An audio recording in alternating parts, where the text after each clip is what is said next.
Shut up and sit down. Welcome to the Health and Wealth Podcast with your hosts, Tim and Carter. What's trending, enrichers? Carter Wilcoxon, founder of CSI Financial Group here, with my co-host and former wealth advisor, Tim James, founder of chemicalfreebody.com and your new health advisor. This is the show where we reveal the connection between physical and financial abundance. Hey, welcome back, enrichers. Carter Wilcoxon, coming to you again from Phoenix, Arizona. Summertime out here in Phoenix, Arizona. Enjoying the nice, warm weather. For those of you who might live in other parts of the country who think you have it better than Phoenix, let me just say, I just got back from Nashville over the weekend, and you can keep it. You can keep the summers. You can keep the humidity. I got no interest. I was there, and I was just like, man, I cannot wait to get home back to my dry heat. So anyway, as is normal, I am joined by my amazing, spectacular, fantastic co-host, Mr. Chemical Free Body himself, Tim James. Tim, how are you, my man? Hey, doing good, Carter. Glad that you're back home and you got a lot of contrast. So you decided you don't like humidity and chiggers. Yeah, well, I was pretty much in the city, although it's interesting. I did get a chance to go out to visit one of our advisors who I've known for almost 15 years, in the space that we give them the opportunity to do business with us in. And they live out in a city called Franklin, pretty far away from downtown Nashville. So I was way out there, but I stayed right there in the city.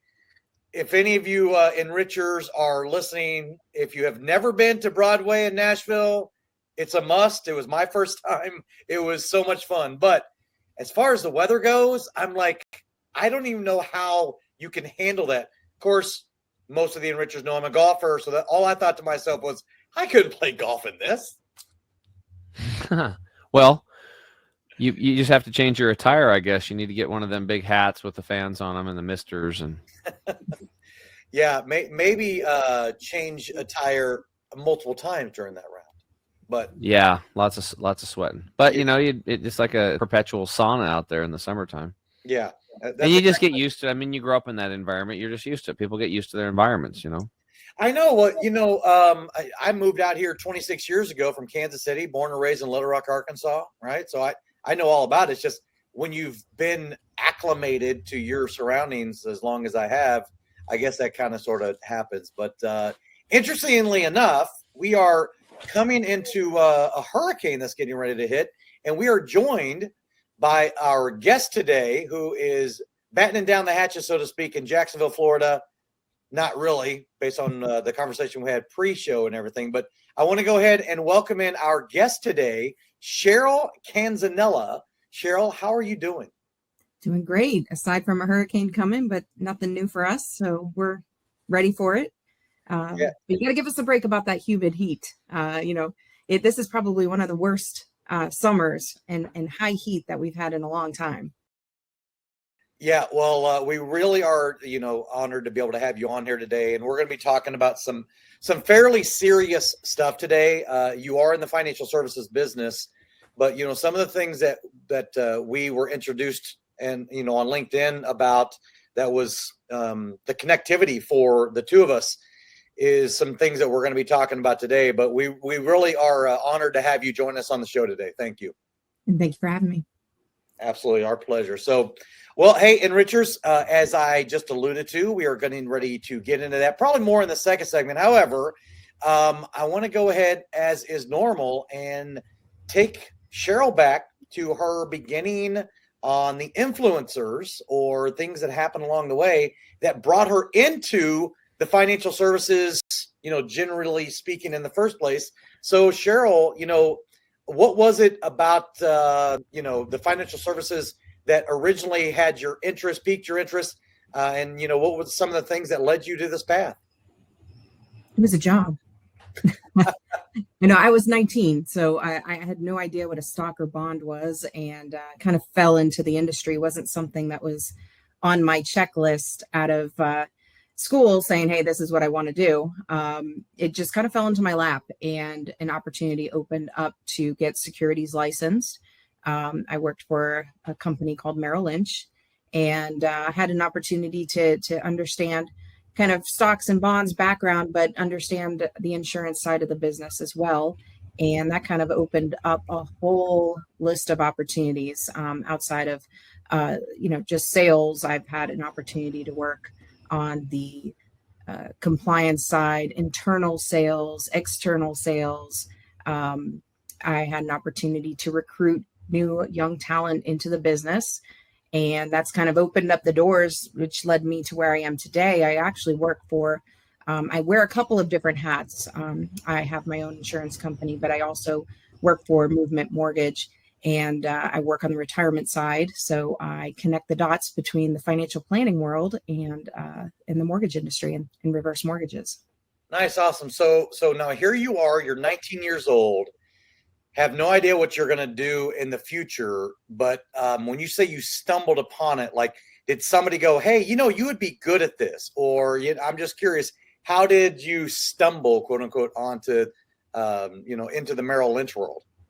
Well, someone was looking for, she's actually, I consider her a mentor because she's the one that opened up the door to a lot of where I am today. But she was looking for a job for someone to be an assistant, kind of a marketing person. And I got to fill that seat for her, as well as have an opportunity to sit for my licenses as well. So when I say it fell into my lap, it was just a job to me at the time at 19 years old. It really wasn't my career, but it turned into something so much more and has shaped me into who I am today. Nice. So it really was just you were looking to, 19. Well, that's college years. So were you still in college while you were doing that, and then you went full time after you got out of college? Talk a little bit about that.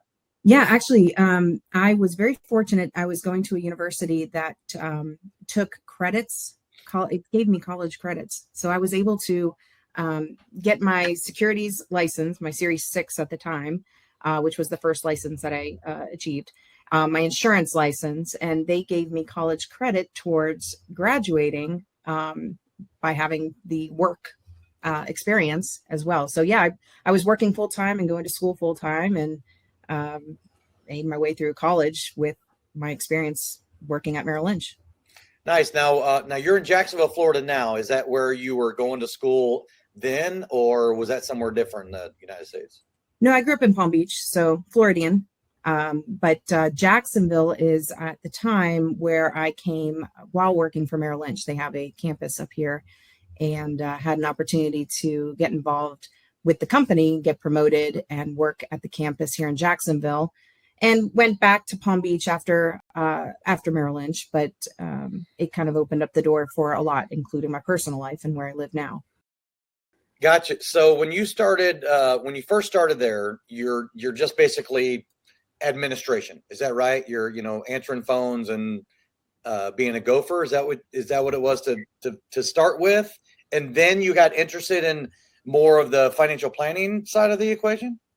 Well, what it was is I was a marketing assistant. So for a annuity wholesaler. Okay. So I was kind of an internal annuity wholesaler. I didn't quite know what that was yet because I was more in the assistant role, but that's what led me to becoming an internal wholesaler, was starting off as a marketing coordinator. But this is back at Merrill Lynch when you could sell proprietary. We were selling a ton of variable annuity companies at Merrill Lynch, and they wanted to. They were actually incentivizing the sale of their proprietary product. Sure.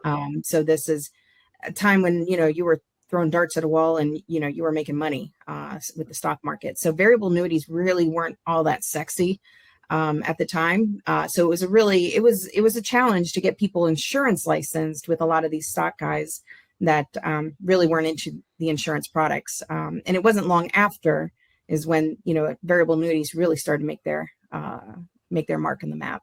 Yeah, that's interesting. So Tim, who is a former wealth advisor, he knows a little bit about that world, and that was so 19. How many years ago was that when you first broke into the business then? 24 years ago. 25 years ago. Okay. So Tim, how long has it been since you were in the financial services world like that?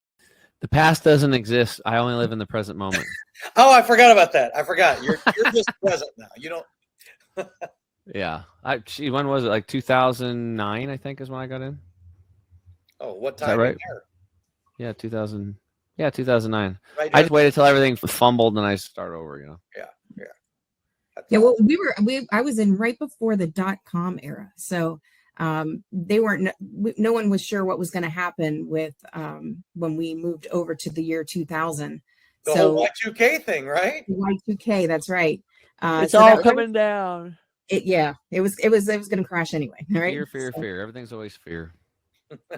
Yeah, for sure. So just out of curiosity, then, did they kind of sort of promote you based upon some of the skill set that they saw then, and like incentivize you to go that direction, or encourage you to go that direction? Or was that something that you yourself, because marketing and sales similar but not the same, right? So you were this Definitely. marketing guru, it sounds like. Then you're like, well, maybe sales are more for me.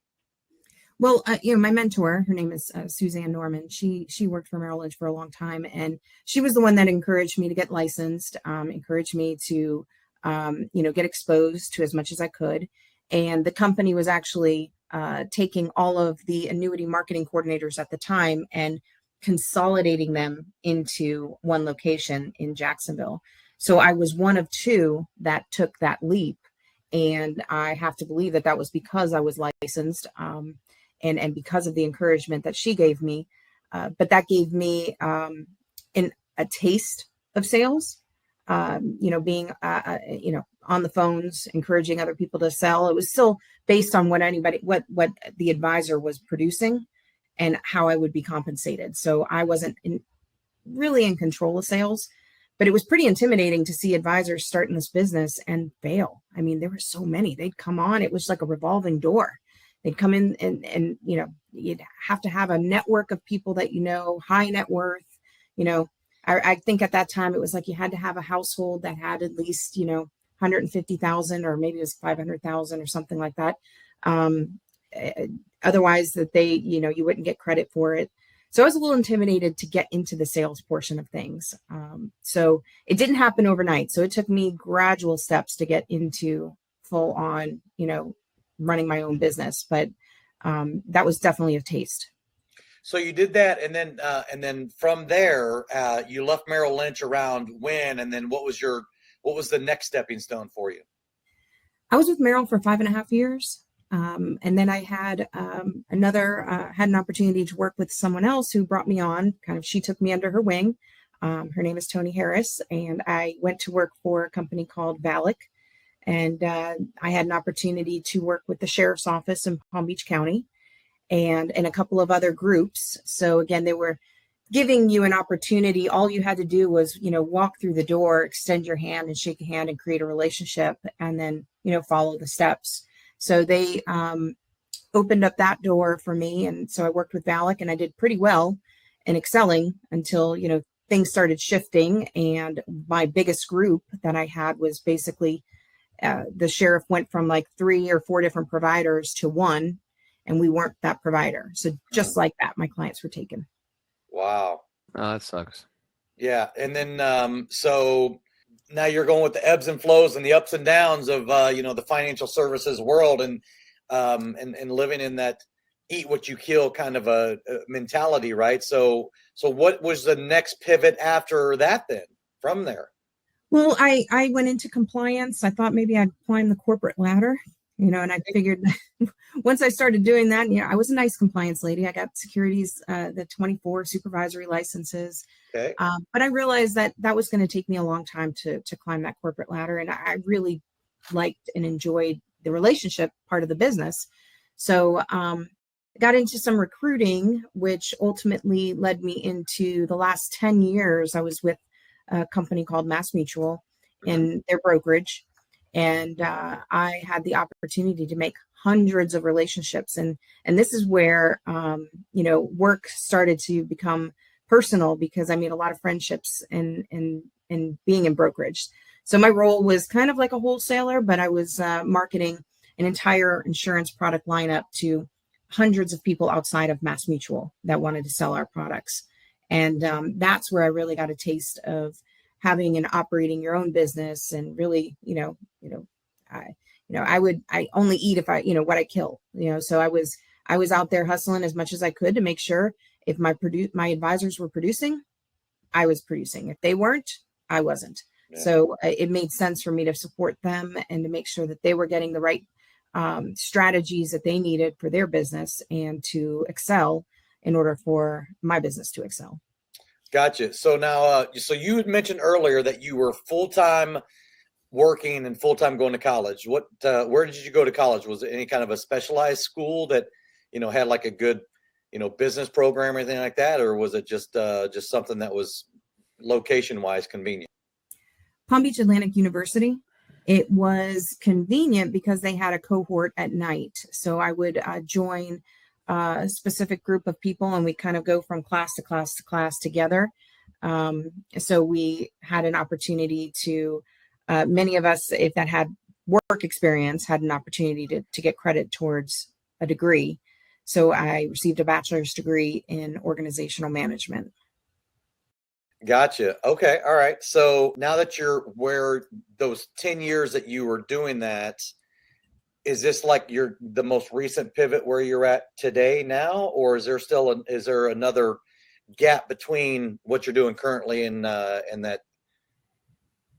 No, I mean, I 10 years with Mass Mutual. I mean, my role was working with advisors, helping them with strategies for tax planning, legacy planning, building net worth, creating retirement income, all with, insurance products.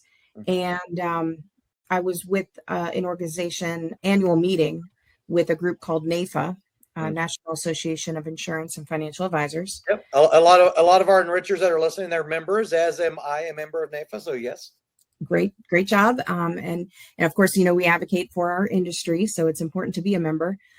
So appreciate that. But I was at one of their annual meetings and I heard of someone speaking on reverse mortgages. And when I started to get more educated on them, I started to realize that many of the advisors that I was speaking to on a lot of these strategies, they weren't including home equity as part of the conversation with financial planning. Yet the strategies were building a higher legacy, decreasing and working with taxes and creating more cash flow. And these were the same strategies I was having and conversations I was having with advisors on the insurance side. And yet they were very similar to on the conversations on the home equity side, yet advisors weren't including this as part of their conversation. So given everything I've shared about my background and having a compliance background, having internal sales, having a relationships built within this industry and talking about financial planning, I saw this as a huge opportunity to get out there and partner with financial advisors to educate them on strategies and the benefits of clients, including home equity, into that financial planning conversation. That's awesome. I actually, right before I got into financial advising, I was a mortgage professional. And for the last, I don't know, maybe 4 years, I became kind of the go-to reverse mortgage specialist.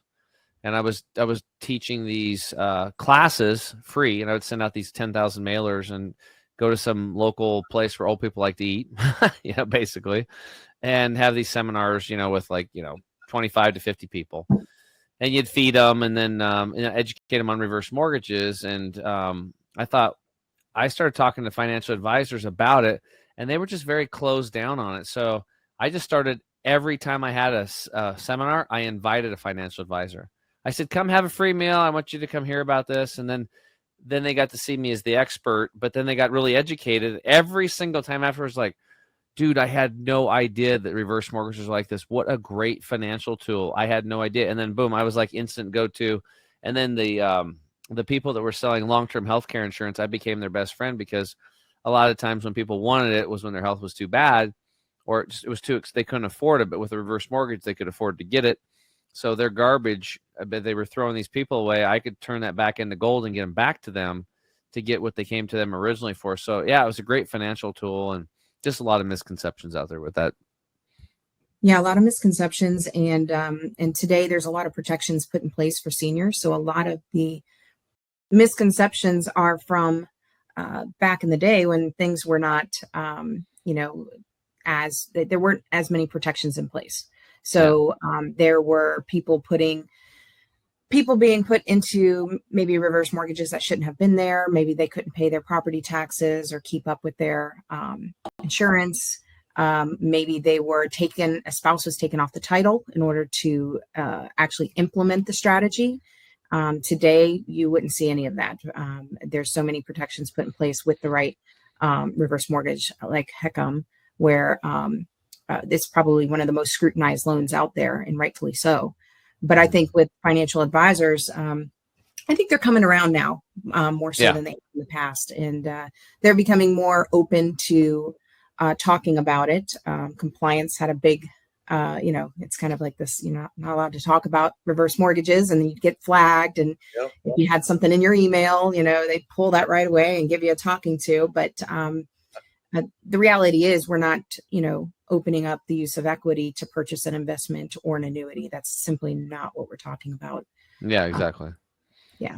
Well, I know that we're coming up against a break and everything. And what I'd like to get into in the next segment is really some of the things that we have been connected on with some of the issues that are going on, the opioid crisis, and some of the personal things that have happened to you and how you're trying to, raise awareness on that. So let's get into that, because this is like part of Cheryl's mission. So when we get back, we're going to get into her story with this opioid crisis that we've got going on, her personal story and how it touched her life, and then what she's doing about it today in her life. We'll be right back. Estate planning. What does that even mean? When the inevitable happens for everyone on this planet, your estate plan kicks into action. But first, let's start with what an estate is. An estate is simply everything you own. Now, here's the issue and what needs to be understood when this event occurs. You only have two choices on this plan.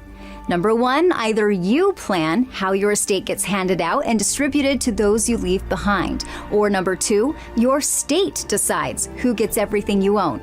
For the first time ever, you can now take complete and total control of this plan that you've been deprived of for most of your life and generations before you. You can get personalized assistance along the way with a team of specialists whose job it is to make sure you have true peace of mind. It's important to understand that estate planning is a journey, and rest assured that our team will be available to you all along the way and at every step. Welcome to eState Plan, home of the last estate plan you'll ever need. To learn more, make sure to reach out to your local advisor licensed with us, or go to our website for more information.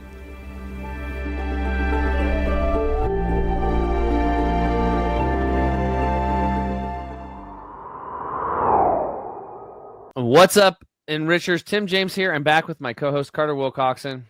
Today in the house we've got Cheryl Canzanella, and kind of a unique financial advisor guest that we've had. She specializes actually in she's a professional speaker and in the opioid crisis and bringing that to the attention of people and how it's actually affecting the people's financial health as an example. And I was reading through here, and it looks like this opioid epidemic is costing about $696 billion as far as 2018, which is 3.4% of GDP. I mean, it's a massive number, the financial and economic burdens of the opioid epidemic. So we're talking, it ties big time into financials and financial planning. So I guess my first question is, like, how did this all happen for you? How did you get into this little segment? That's our first question. Well, been in the financial industry for 24 years, and I got married to my husband in 2011, and he was battling addiction from a back injury, and I wasn't aware of anything going on. But right when we got married, everything started to spiral out of control. Although it didn't happen overnight, it did take some time. But being in the financial industry, this wasn't something that I wanted to share with anyone. First of all, I was most likely in denial myself. I looking back, I can see all of the signs, but at the time, I brushed it off as in denial myself that nothing was really going on, and he'll get over it. We'll get fixed. He'll get better. But it wasn't something that I wanted to share. I thought it would be, career suicide. I mean, why would anyone trust me with any of my financial conversations, if I can't even keep my own head above water? So my husband was going through full-on addiction, and unfortunately he passed away in 2017. And I just had this overwhelming urge to share it with everyone, because I knew that I was not the only one going through this. And the minute I started to speak up, I started to realize how much that was true, because so many people came to me and said, I understand, I've been through it. And so that shame and fear that I felt of not wanting anyone to know, I felt that it was important to at least educate my peers in the financial industry on what the opioid epidemic is, how in the world did we get to where we are today, and how to help their business. How can they find the red flags within their clients, and how do they even have the conversation?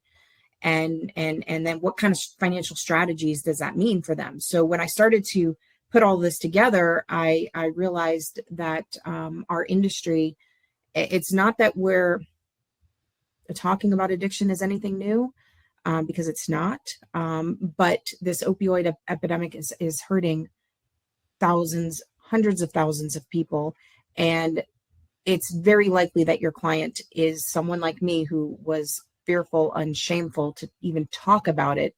And as an advisor, you might not feel like it's your place to get involved, but I hopefully am opening up these conversations to where advisors can help their clients face it for themselves and open up to them about it as well.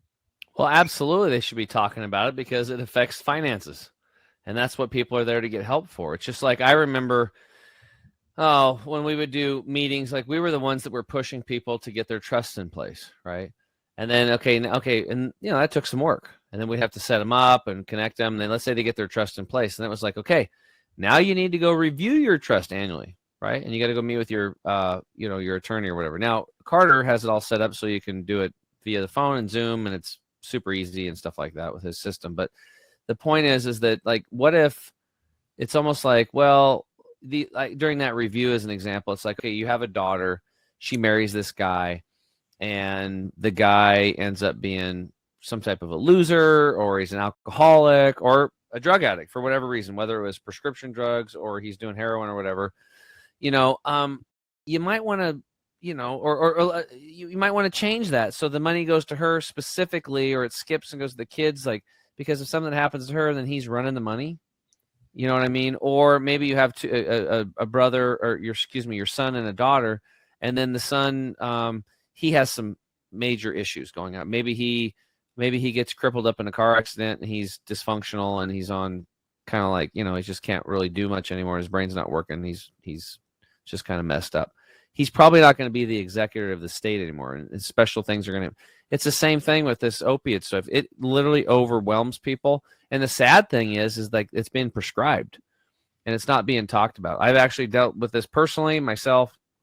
And also, it's not just the medications, but when they switch the medications on them, it creates withdrawals. And it's just like, people start literally losing their minds, and the spouses start freaking out. Like, it's something to talk about for sure, because if they have power of attorney on stuff, or if they're co-signers on certain things, it's a big mess. It can become a massive mess. So obviously you've built a whole industry or a niche around this to help educate financial advisors, right?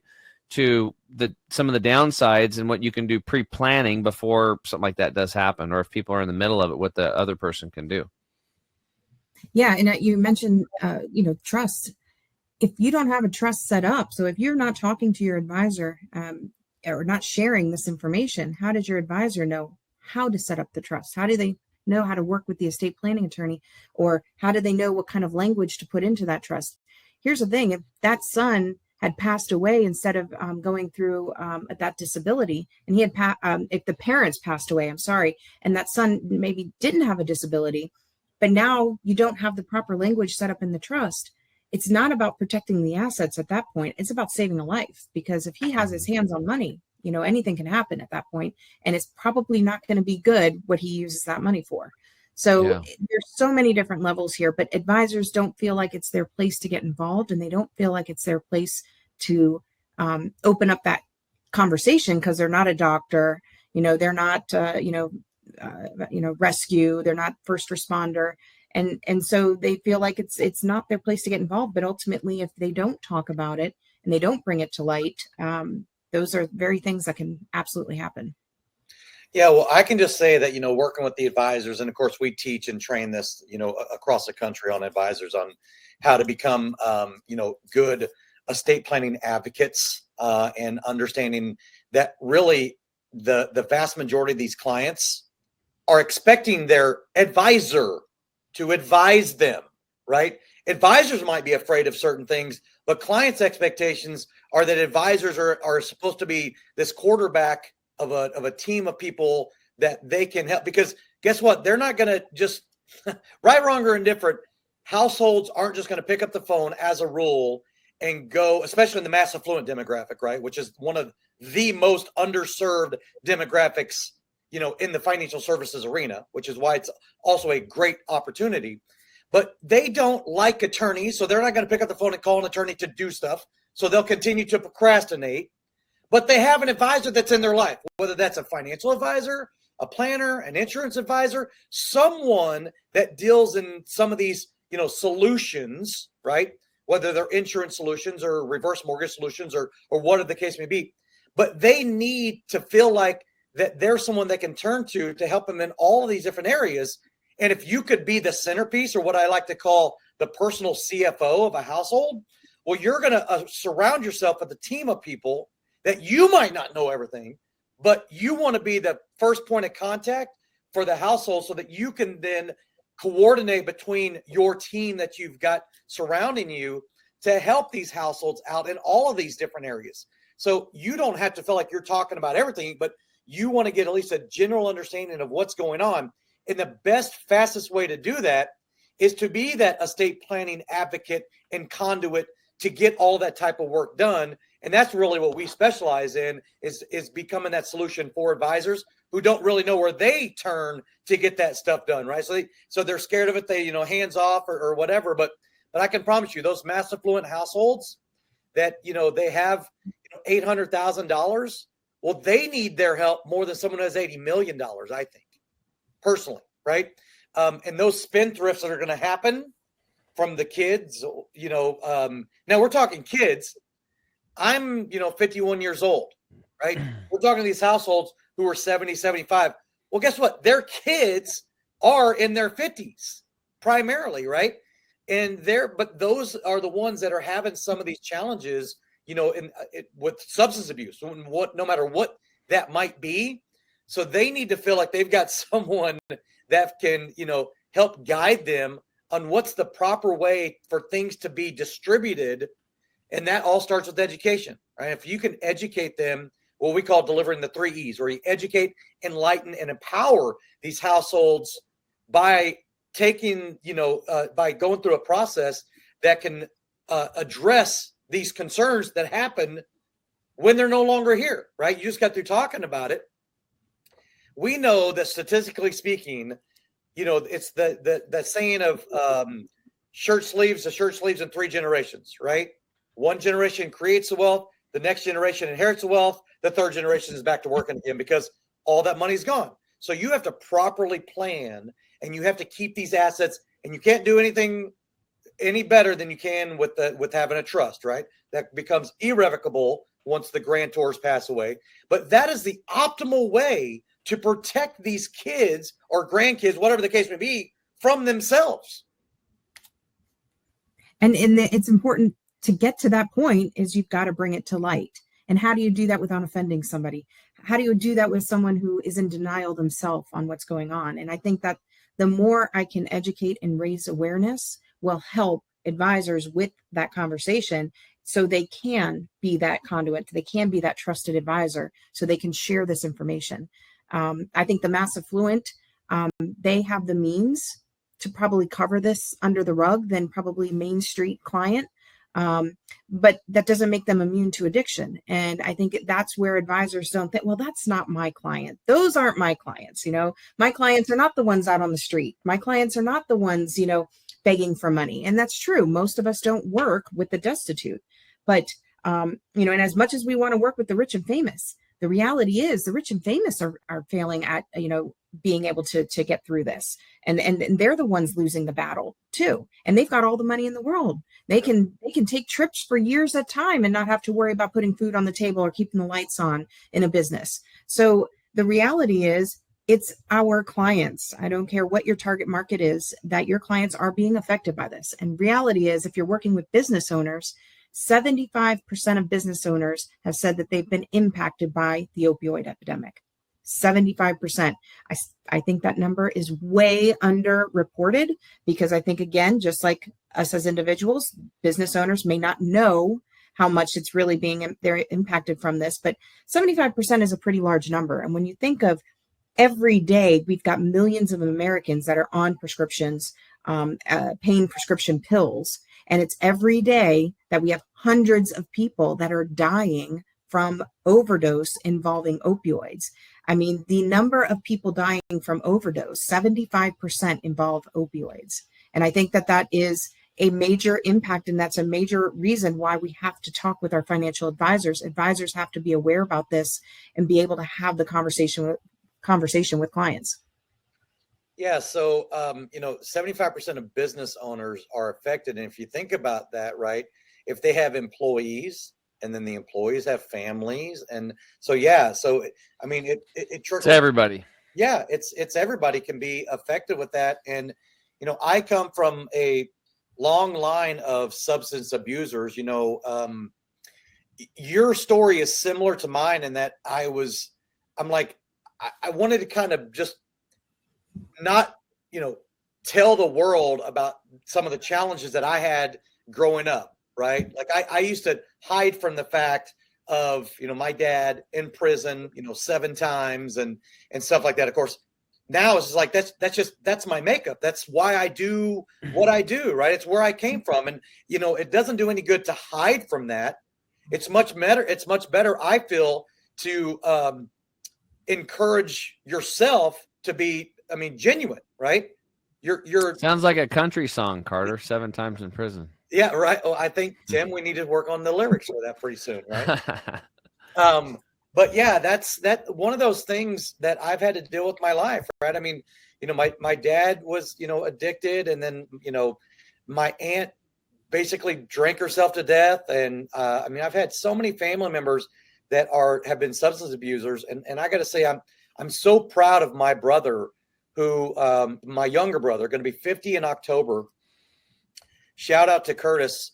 He has overcome so much in his life that, rehab center after rehab center after rehab center, and relapse after relapse after relapse.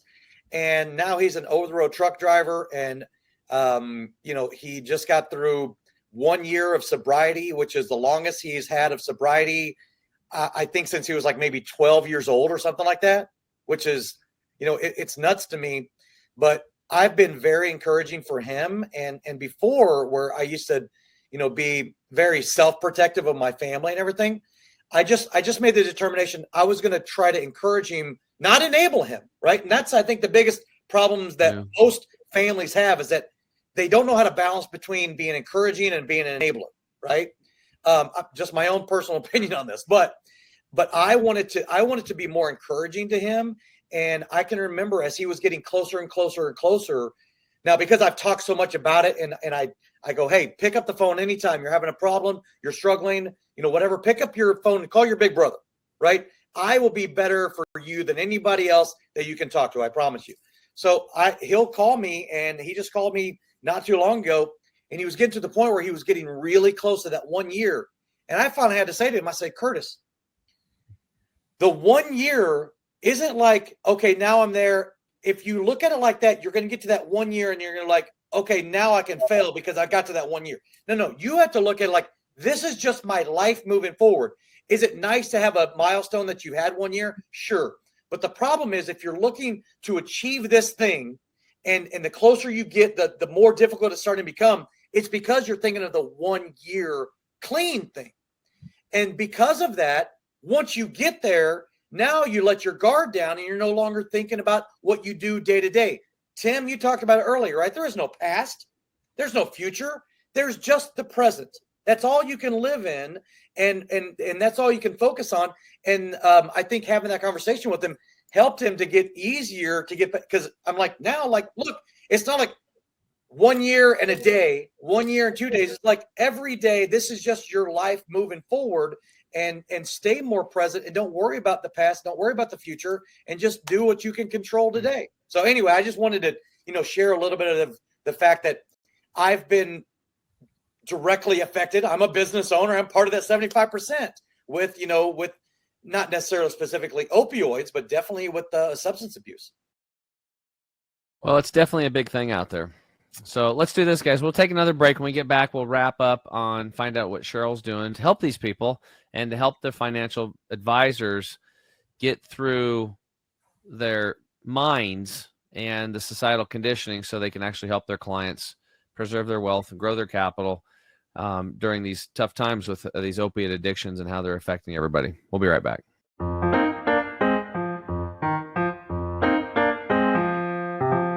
You want the absolute best for yourself, and you want it to be easy. That's why we created Green 85.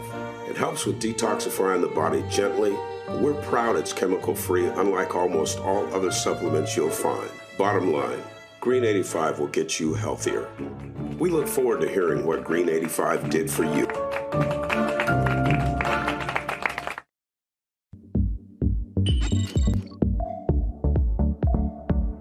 To get this product and our other amazing products, go to chemicalfreebody.com. That's chemicalfreebody.com.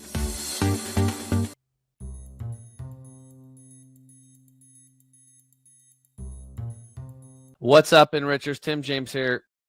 Psych. I was totally joking about getting more into opioids and stuff, but no, we'll talk about that. I was because in my show I actually get into the solutions in the third part. I forgot that this is the Health and Wealth podcast, so this is actually the section where we're gonna flip the script and let Cheryl ask me questions on health, but maybe there'll be some on opioids. I don't know. Let's see. So Cheryl, what questions do you have for me? Well, I was thinking about health questions. I just recently had a baby. And all right, he cool. will be one. Thank you. He'll be one in a couple of weeks. So actually, 1 week, one week to go. 1 year old. So my first baby, and obviously, being a first-time mom, being a brand new mom, a lot of nutrition and diet is important, and obviously, what I feed myself and my child has completely changed. So, what do you see as new families, children growing up, and how do we stay away from all this unhealthy food? How do we stay away from the convenience? Because I work full time. I'm running a business on the side. I'm running, now a household in addition to that, and you've got to make time, to have healthy meals. How do you do that?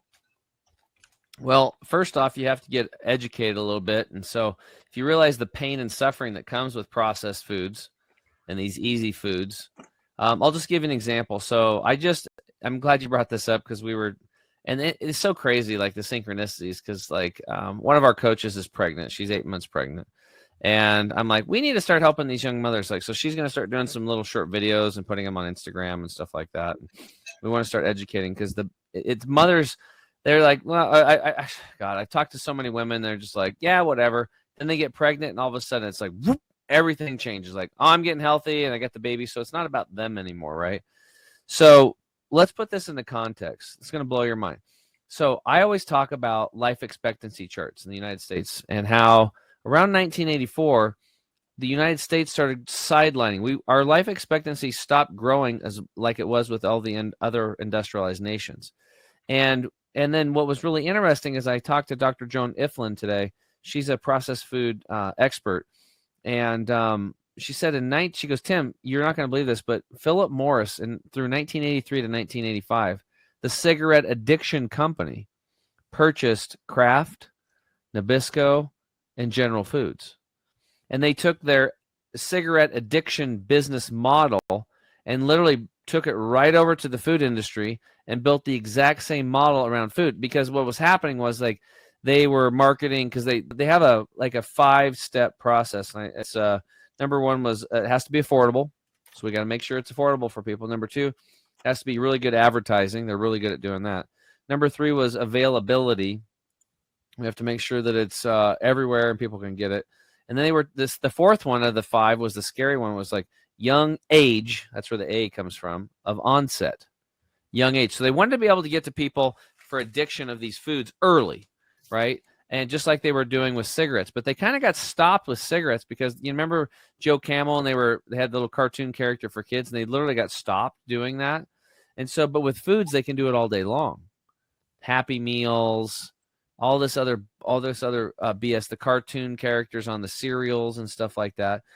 So 1983, 1985, the addiction companies, Philip Morris from the cigarette companies, purchased 3 of the major food manufacturers. So anything that you're buying from Kraft, Nabisco, and General Foods, you're buying from an addiction company. You're buying from a cigarette manufacturer, basically. That's who's behind it.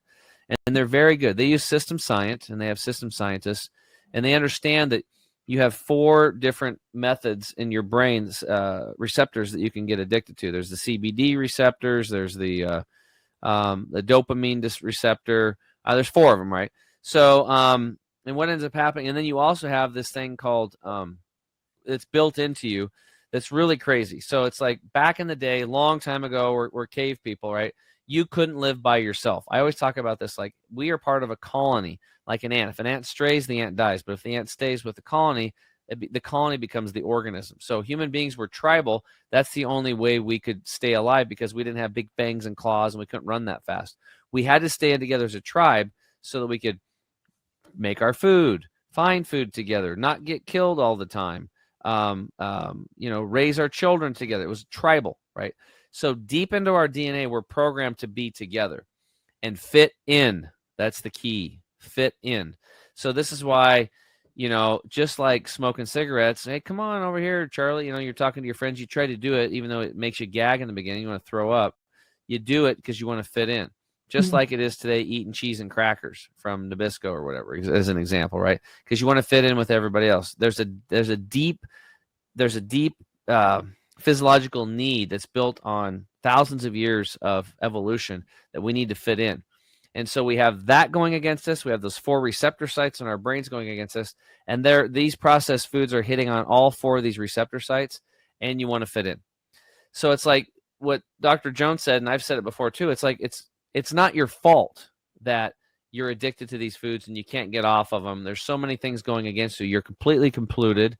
You're deficient in nutrients. You're starving for food. Your cells are screaming at you to go eat, yet you can never satisfy your need for nutrition because on a cellular level, it's not in the soil anymore, so it's not in the food because the soils have been raped. There's no nutrition in soils anymore. It's completely gone. So this is where we're at today. So these people like yourself, working class people like me, we find ourselves stuck because we're addicted to these foods.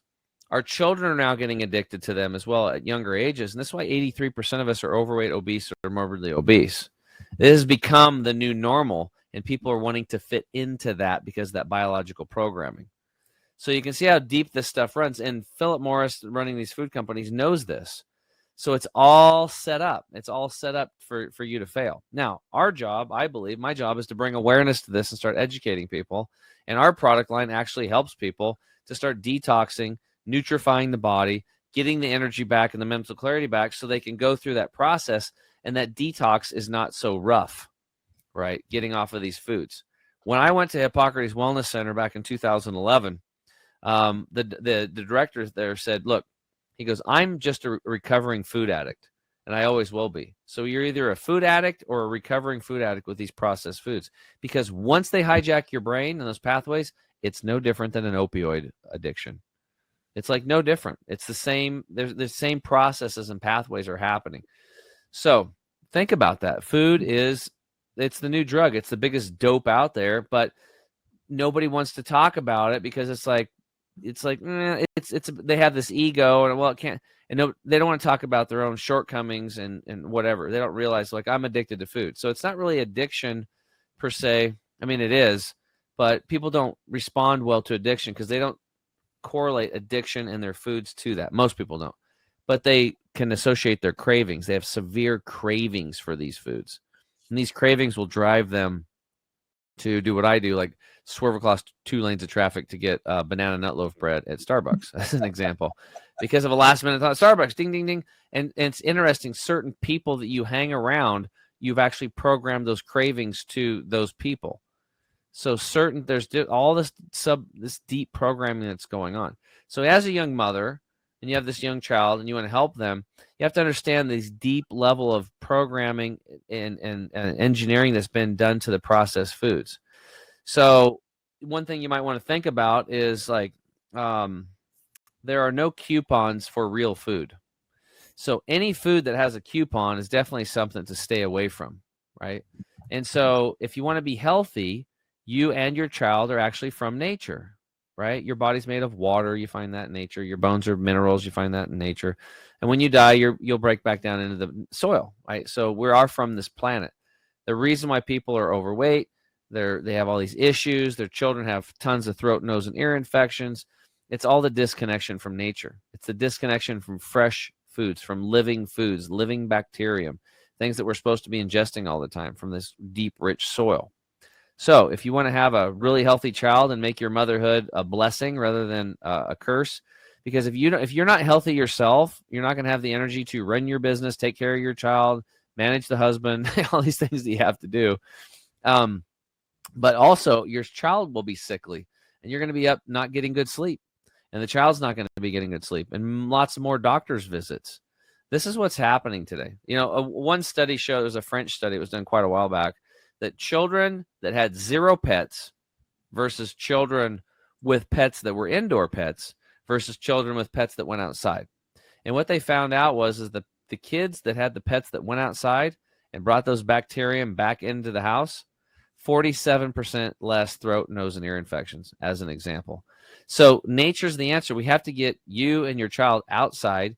You have to buy local, buy fresh foods, get to know your farmers, go to the farmers markets, and especially in wintertime, if you're in an area, you're in Florida, but a lot of people don't live in that area, you have to start growing your own foods. And that's why we get people growing sprouts, because you can grow them 365 days a year.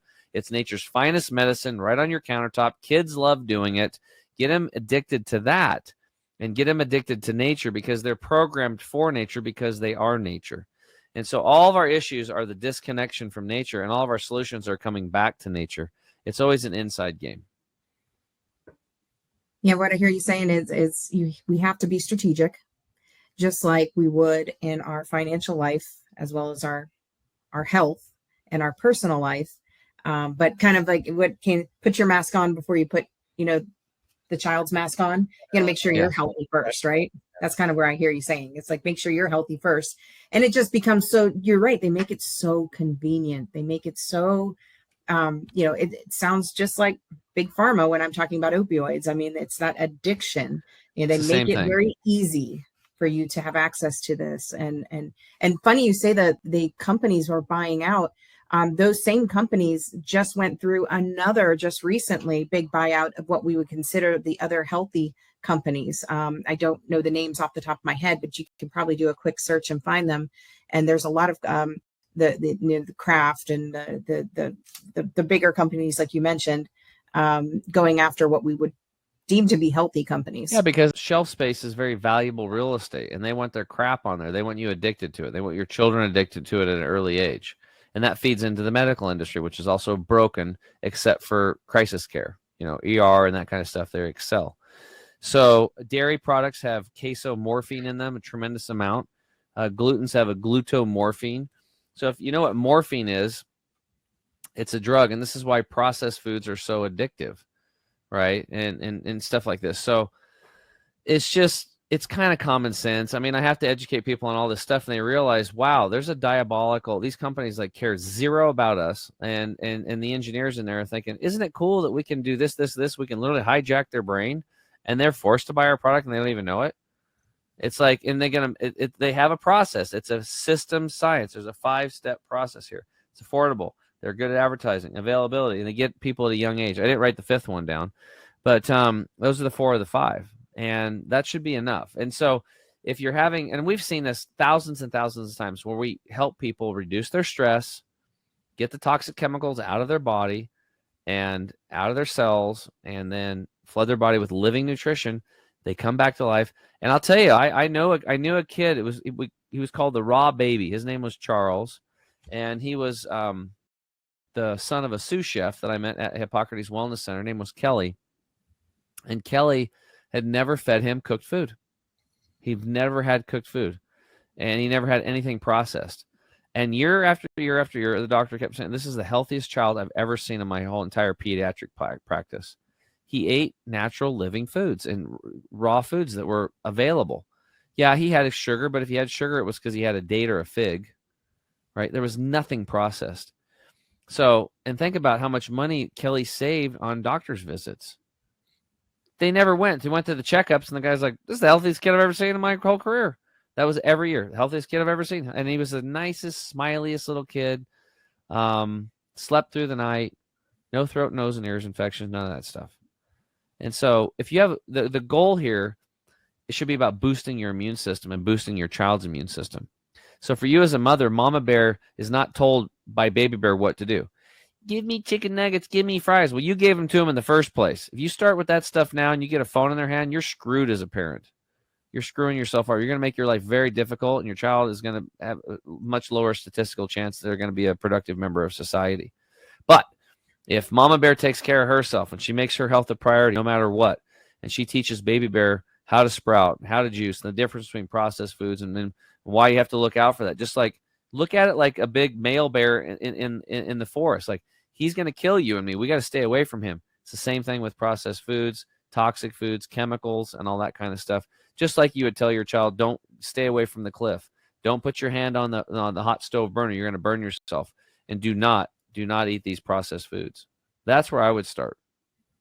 And then buy fresh foods. Buy fresh foods and local. And what you'll find out too is it's actually very easy once you get it's just new and different. You're going to actually eat lower on the food chain. You're going to buy stuff in bulk. And eventually you can literally buy like 50-pound bags of nuts, seeds, grains, and beans. And you can have this stuff and you can make big pots of food, and they can last you throughout the week when you're busy, and you can have things good to go. Sprouts are going all the time. And you're going to have so much energy. You'll be able to handle all, and you'll be able to tackle all the things you want to do in life. You're going to crush life, and you don't have to worry about heart attack and cancer and fibromyalgia and colitis and Crohn's and all this other crap that everybody else is dealing with. You're just going to have a great life, and you're going to become a shining light, not just for yourself and your children, your family, but your community. So what is your tip for saving lettuce in the fridge? Well, I would use something that's called I donate it every time. Yeah. So, well, number one is there's something called living butter lettuce that actually has the root ball attached, right? So you just keep watering it and pluck it as you go. That's probably optimal. You grow it yourself. There's tower gardens. You can start doing that. Or everybody should know about green bags, Debbie Meyer's bags. They're actually really cool. They breathe. And they have this mineral in the bag called Oya, and somehow it just it lets the gases escape, and it keeps your vegetables way fresher. And those bags can be used for 4 to 5 months. They're reusable. You just clean them and reuse them. And so Debbie Meyer's bags, those are amazing for keeping produce fresh. And you want your refrigerator to be about 34 to 40 degrees, very cold, but not too cold. You want the lettuce right where the super cold air is coming out, because that could freeze it in that little spot. So keep it in the right spot. Great tips. Awesome. Well, Carter, I guess that about wraps it up. Unless you have did you have any other questions, Cheryl, or is that it? No, I mean, I love how this kind of transitioned into the same conversation that we were having. Like you said, the synchronicities of everything is just, the addiction, having to detox our bodies. This is all the stuff that people are going through, substance use disorder or opioid use disorder. Same thing. I mean, when we talk about our own health, they're going through the same thing, trying to detox and get their body better. So I'm glad this went in that direction. The only difference is, this is a big difference. I want to give people the visual, is that there aren't fast opioid centers where people can just drive up and get their opioids, right? Just it's 24/7. I mean, I guess those would be pharmacies. They have to go through a doctor, go through a process. But with processed foods, which is no different it's a drug. It's like you've got people in line at McDonald's and Wendy's and KFC and Subway and all these other places, all these fast food joints, Arby's, you name them all, Jack in the Box, blah, blah, blah. They're all fast food. I mean, if you look at this stuff, it's all engineered system science, addictive foods designed to bring you back, and it's gonna destroy your health. And it's kind of obvious. All you got to do is look around. Right. And then like over in China, when all of a sudden all the fast food restaurants like, oh, we want to have, Mickey D's over here. No obesity. Now, creep. It keeps creeping up. And now these other industrialized nations are starting to get those sicknesses. So remember, if you're in these other countries, life expectancy soon to come to a city near you, because there's always a 5 to 20 year, 10 to 20 year lag time on what happens in the United States always happens in these other countries. It's just a matter of time. So it doesn't have to be that way. Young mothers, I'm actually counting on moms, because pissed off moms are the ones that get stuff done. And so if you take the responsibility for your health and grab the reins on it, you become the best version of yourself, and you become like a wild creature, very fit, very healthy. Your skin's glowing. You don't have to worry about doctor. You're going to take care of your child. You're going to be a great mom. You're going to show them by example, by giving them permission slips, by you being the example yourself. And that's I think the most important thing for all of us to do for our family and our friends and our community is like, let's just take responsibility for all aspects of our life, no matter what's happened to us, where we've been, what we've done. Let's grab the reins and quit blaming everybody else and take charge of our life. Yeah, that's absolutely great finishing advice, obviously, right? Making your health a priority. We talk about it on this show all the time and everything. So, hey, Enrichers, thank you so much for joining us for another episode of the Health and Wealth Podcast. Make sure to go to our website so you can see all of our other fantastic guests like Cheryl Canzanella at www.thehealthandwealthpodcastshow, and make sure to like, share, and subscribe wherever you get your podcast, Apple, Spotify, Google, Podbean, whatever the case may be. So for my co-host, Mr. Chemical Everybody himself, Tim James, I'm Carter Wilcoxon, CEO and founder of CSI Financial Group and Epic Services Company. Thanking you for joining us again. Cheryl, thank you so much for coming on, sharing your story, the awareness you're trying to bring out there in your community and everything. It's been a great joy to have you today. Thank you, guys. So until next time, Enrichers, we will see you on the Health and Wealth Podcast. Thank you, everybody. Hey, Enrichers, thanks for tuning in to another episode of the Health and Wealth Podcast. I'm your host, Carter Wilcoxon. And I'm your host, Tim James. And by God, we are committed to helping you guys have fat wallets, flat bellies. So tune in again for another episode, and make sure to like, share, and drink a lot of water. Or beer. You have just listened to the Health and Wealth Podcast with Carter and Tim.